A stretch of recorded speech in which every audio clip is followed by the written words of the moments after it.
Alright, how's it going, guys? This is an impromptu video on how to break obsessions, so to speak.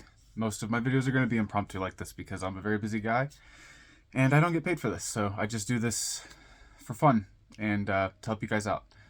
So, the first thing that we're going to do is we're going to think about the types of ways that our obsessions interact with us. Do they interact with us visually?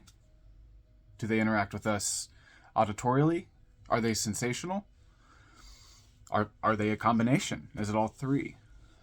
This is a clue on how to dissolve the connection that obsession has on you. If it's a visual stimulus that happens, try to recognize that visualization isn't happening in front of you unless you're either extremely gifted or delusional. They happen upon the screen within your mind's eye.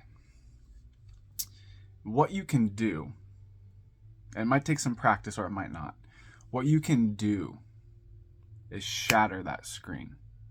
You can shatter it.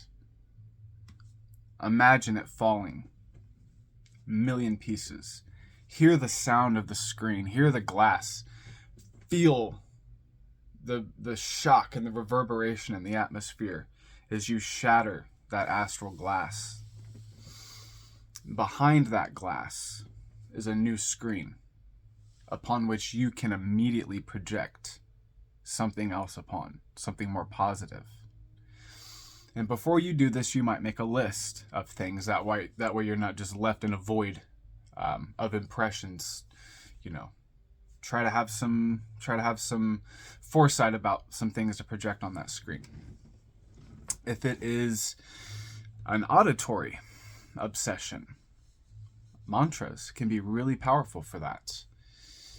You can also, this is a little bit more complicated, but you can write down the thought or the idea, and you can write it in reverse and then play it over in your head in reverse. That's a little bit more difficult for most people, so I'll recommend a mantra unless you're a little bit more of an experienced practitioner. The sensational obsessions. This might sound unfamiliar, but bear with me for a second. Sometimes something pops into our mind, either visually or audially, and it'll also trigger a sensation. Sometimes it'll be right here, sometimes it'll be right here, but it's almost always a tightness. It's almost always a density, a concentration. So then what I do is I take a nice deep breath in and I spread that concentration out. I thin it out to the rest of my body. And I do so with the understanding that I'm breathing in new potential, new life, new energy that can change that circumstance. It can change that obsession. We stretch that tension out, and then we imagine that thing moving further from us. You can imagine it dissipating, you can imagine it dissolving, you can imagine tying a rope to a rocket ship and sending it off to the next black hole, whatever it is. But these three techniques are extremely effective.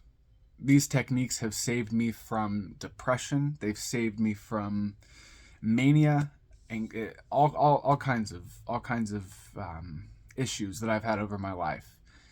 These three techniques, they take some practice, but they're really good techniques. Use your tools. Use what you have. If something is affecting you, if something is working against you, it's doing so through a part of your faculties. Those are your faculties. Turn it around. The other thing that I'll say is learning to reject. This is a technique that Frater Xavier over in the Mystery School actually shared a long time ago. Relatively long time ago. And it is to, I don't remember the exact order he gave it in. This is the order that I use. You reject, banish, and deny. the negative thoughts. Reject, banish, deny. RBD, rabid. I reject, banish, and deny that rabid thought. And then, because nature abhors a void, horror vacui, I think Aristotle said that.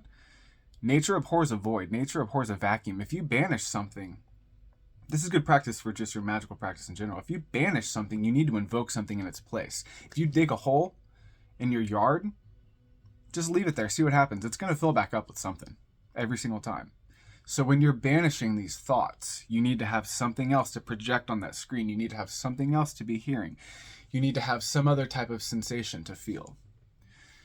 Anyway, I hope this helps. Just a nice short video for you guys. And let me know if you have any questions, comments, or concerns. And have a good rest of the week. Thanks.